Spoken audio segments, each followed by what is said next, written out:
அல்லாஹ்வுடைய நல்லடியார்களே, ஆனால் பலஸ்தீனம் அழியாது. அங்கே ஜிஹாத் நடக்கும். ஒரு காலமும் இந்த யூதனுக்கு எங்களை பலஸ்தீனிலிருந்து விரட்ட முடியாது. இதை நன்றாக புரிந்து கொள்ளுங்கள் அல்லாஹ்வுடைய நல்லடியார்களே. இவைகள் எல்லாம் நீங்கள் நம்பிக்கையோட பார்த்தால் உங்களுக்கு வழங்கும் அடுத்த யுத்தம் இன்ஷா அல்லாஹ். மிஸ்ரில் இதுவரைக்கும் யுத்தம் இல்லை, ஈஜிப்தில் இதுவரைக்கும் யுத்தம் இல்லை. அடுத்தது மிஸ்ரில் நீங்கள் எதிர்பாருங்கள். ரசூலுல்லாஹ்வுடைய அடிப்படையில் நான் இந்த பாடத்தை படிக்கிற நேரம் எனக்கு படித்து தந்த உஸ்தாத் சொன்னார், ஈராக்கிலே பிரச்சனை, அடுத்தது சிரியா என்று சொன்னார். சிரியா என்று சொன்னார். அல்லாஹ் ரப்புல் ஆலமீன் அவர் மௌத்தாகி விட்டார். ஆனால் நாங்கள் இப்பொழுது சிரியாவை பார்க்கிறோம். இன்ஷா அல்லாஹ் அடுத்தது எகிப்து. இதில் கை வைக்கப்பட்டு எகிப்து பொருளாதாரம் உடைக்கப்பட்டால் ரசூலுல்லாஹ்வுடைய வரிசை சரியாகிவிட்டது.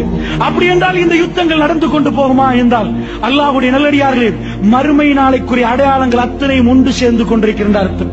அப்படி என்றால் மிக நெருக்கமாக இருக்கிறது என்றால் மறுமைக்கு நானும் நீங்களும் மறுமையை நினைத்தோமா? அல்லாஹ்வுடைய